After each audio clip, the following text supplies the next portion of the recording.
जय हिंद दोस्तों।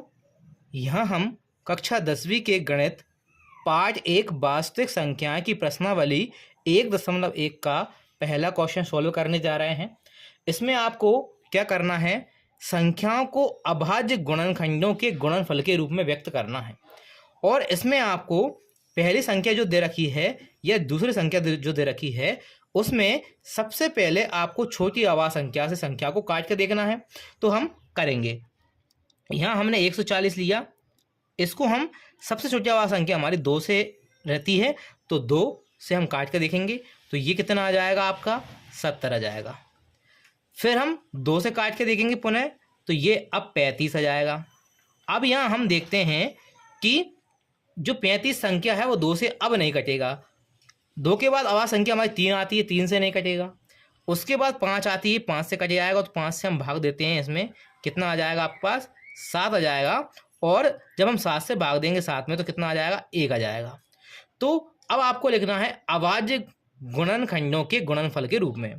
तो हम किस प्रकार लिख सकते हैं, 140 को हम लिखेंगे 2 गुणा 2, इन सभी संख्याओं को गुणा करके आपस में लिखना है 5 गुणा 7।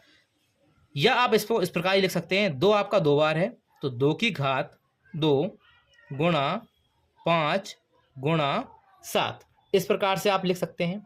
दूसरा, आपको संख्या दे रखी 156, तो हम इसको काटेंगे। सबसे पहले हम 2 से काटेंगे, तो 2 से जब भी आप काटेंगे तो 2 7 14 और 1 बचेगा, 16 हो जाएगा, 2 8 16 78। अब हमें पता है पीछे ये सम संख्या है, तो आपका ये 2 से कट जाएगा, 2 से हमने काटा तो ये हमारे पास कितना आता है, 39 आ जाएगा। फिर हम देखते हैं कि ये संख्या 2 से नहीं कटेगी, ये संख्या हमारी 3 से कट जाएगी, तो 3 से काटा, 3 एकम 3, 3 तिया 9। फिर हम देखते हैं 13 खुद आवाज संख्या है, तो 13 से ही कटेगा, तो हम 13 से ही भाग दे देंगे, 1 आ जाएगा। अब इस संख्या को आपको गुणनफल के रूप में लिखना है, तो किस प्रकार करेंगे, 156 इज इक्वल टू, यहाँ हमारा 2 कितनी बार आया, 2 बार आया है, तो आप 2 को 2 की घात के रूप में लिख सकते हैं। इसके बाद 3 है, 1 ही बार है, और इसके बाद 13 है। तो इस प्रकार आप संख्याओं को लिख सकते हैं। अगली संख्या है हमारी 3825।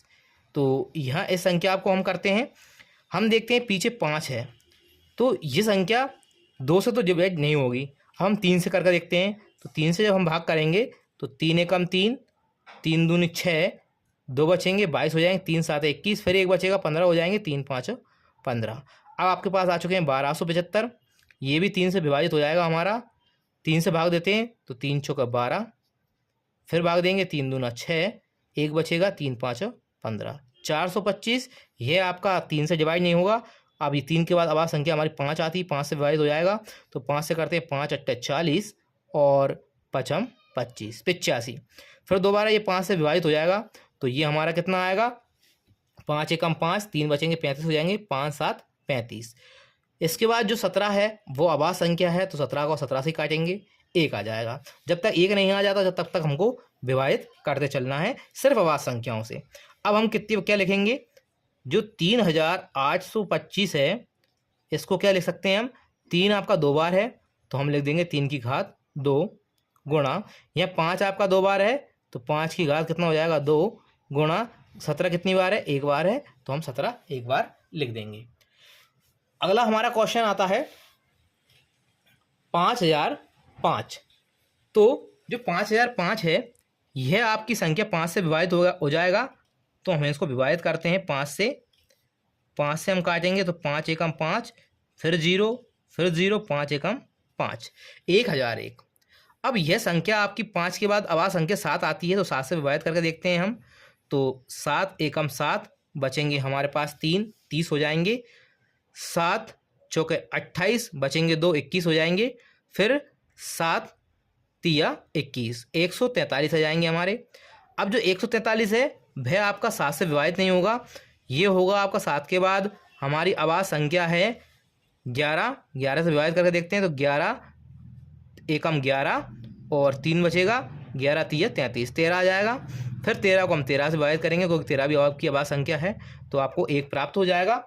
बस आपको इन संख्याओं को गुणा करके लिख देना है। ये आपका 5005 इज इक्वल टू, ये आ जाएगा 5 गुणा 7 गुणा 11 गुणा 13। अगली संख्या है हमारी 7429।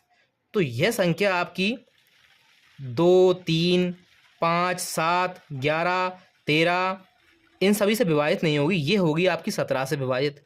तो 17 से विभाजित करेंगे तो ये आपको मिलता है 437। 437 जो कि आपका 19 से विभाजित होता है, 17 से नहीं होता। विभाजित करेंगे तो ये आपको मिलेगा 23, और 23 आपका 23 से विभाजित होगा क्योंकि ये आपकी आवाज़ संख्या है, तो आपको मिलेगा 1।